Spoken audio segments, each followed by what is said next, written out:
Today's hearing features a draft bill to reauthorize and update the Federal Lands Recreation Enhancement Act, or FLREA, as it is commonly known. FLREA authorizes 5 federal land management agencies: the National Park Service, the Fish and Wildlife Service, the Bureau of Land Management, the Bureau of Reclamation, and the U.S. Forest Service to charge fees for access to certain federal lands. The ability to charge and retain fees has become an important source of revenue for many national parks, refuges, and forests.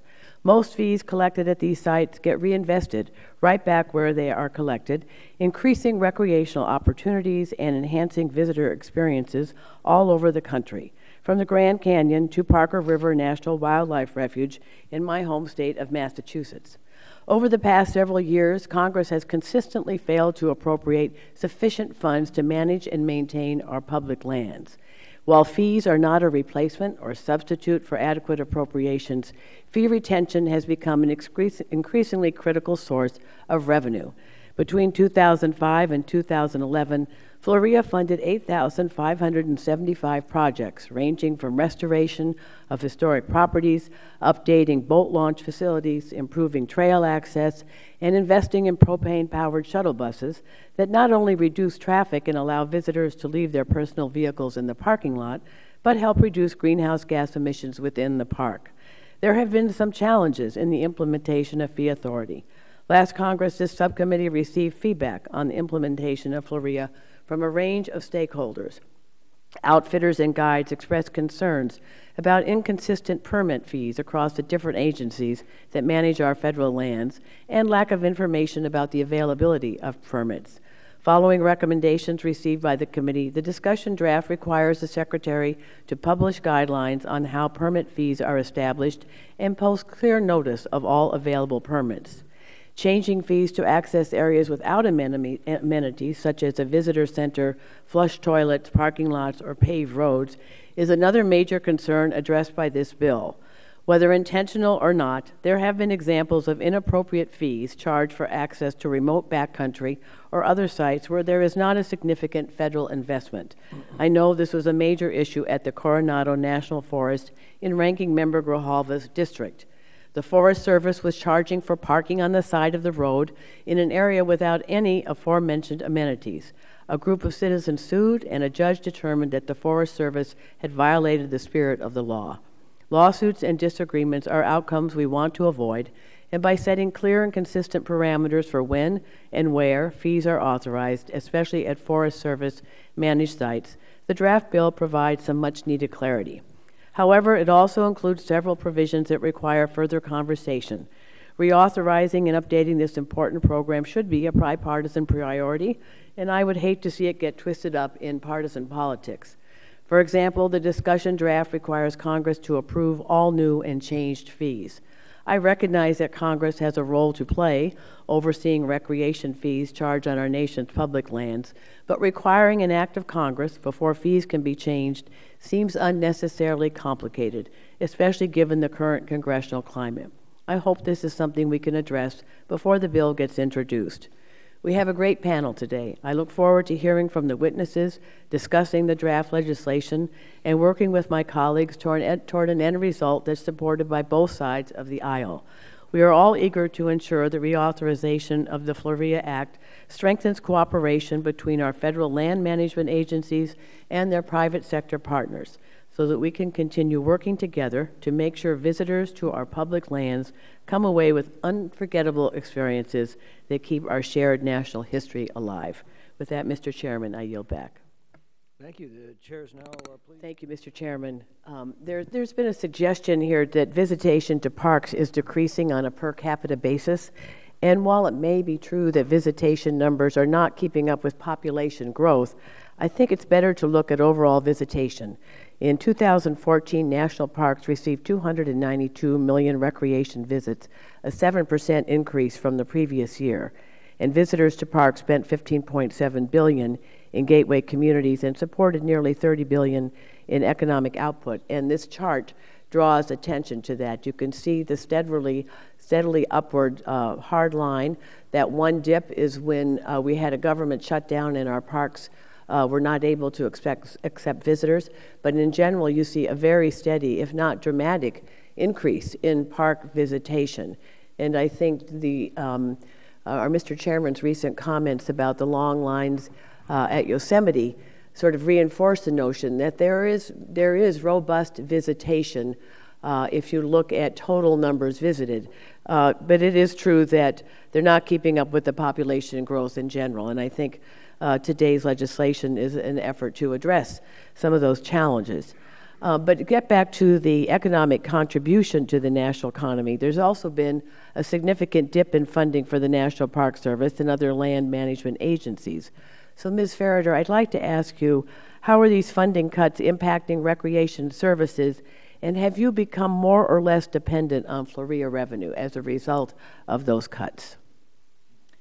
We appreciate having the FLREA funds because they do enable us to do special projects that we wouldn't otherwise be able to do.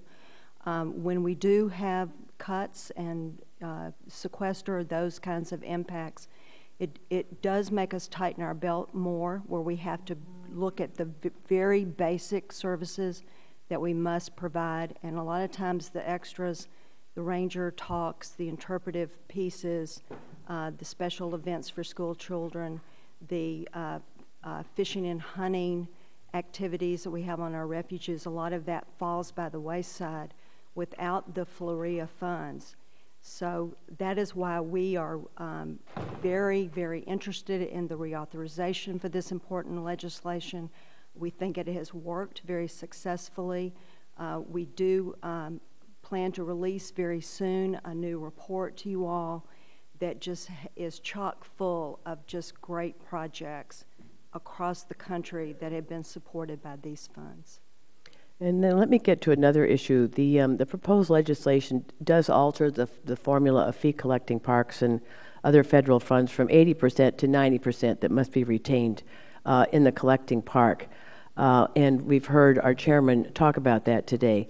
So the remaining percentage, now only 10% in this draft legislation, would be available to all units to be competitively distributed. And I have to say, in my state of Massachusetts, there are many small units that do not collect fees.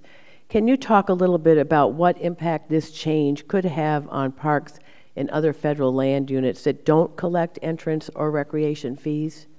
Sure. And perhaps address why they don't as well? Okay. So there are 408 units of the National Park Service, and of those, 227 do not charge fees. And that could be for any number of reasons. Could be the size of the park, the capacity to accept fees, lots of different reasons. With the 80-20 split, the 80% stays with the park that collected the fee or issued the pass. The 20% goes to those smaller parks that you're talking about, the ones that don't collect the fees but still would like to have those special programs, special exhibits, being able to repair popular hiking trails. And how is that distribution made? Who makes those decisions? What is the process? So I can't tell you exactly the process. We do have an expert here from the Park Service who could tell you that, but it is distributed among the other parks that do not collect the fees, and we also use that 20% to help support recreation.gov, which provides the ability for the public to make reservations online at parks and refuges and Forest Service sites around the country. So would you say the full 20% goes to enhance the amenities and use of the other units? Yes, absolutely. Thank you. Ms. Tsongas. Thank you, Mr. Chairman. Concessionaires obviously play an essential role in visitor services and are a large contributor to the economy. But contained within Title III of this draft bill, there are some provisions that alter concessions policies. And I'd like Ms. Ferriter and Ms. Weldon, if you could speak about these proposed changes. I'm particularly interested in your thoughts on the provision that authorizes an extension of concessionaire operating seasons at the discretion of concessioners.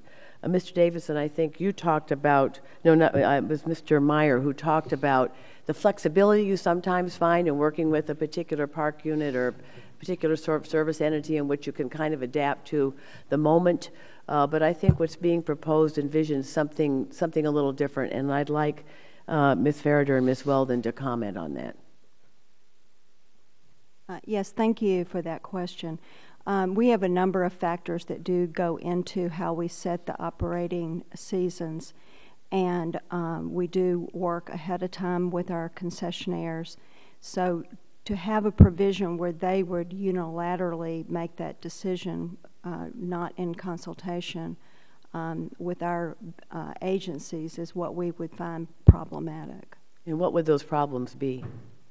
Well, it would be the ability to provide for law enforcement, for public safety, to provide enough rangers, seasonal rangers, people available to help with the visitors.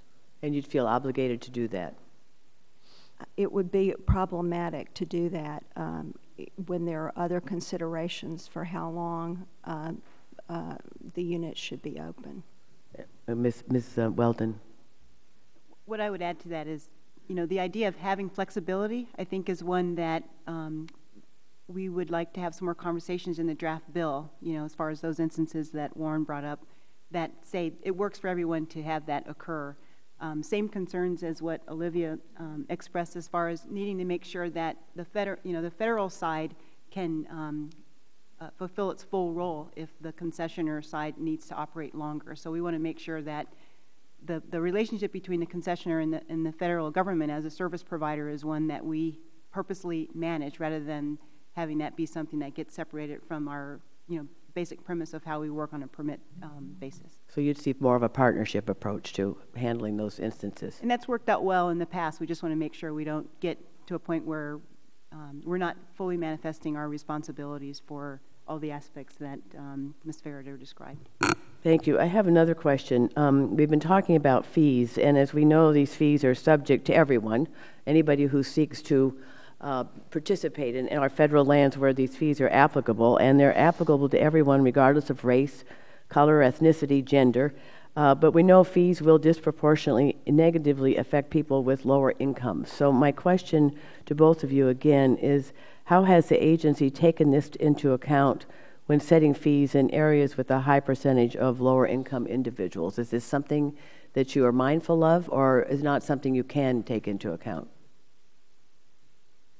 It is definitely something that we take into consideration across the suite of experiences that we provide in the National Forest System. Just quickly, we have 2,700 developed sites. 6,000 of those across the whole system are where some form of fee is charged. And so there is the opportunity for citizens to seek out those places they want to go and choose whether it's a fee experience or something else. I think that works extremely well. The other part of that is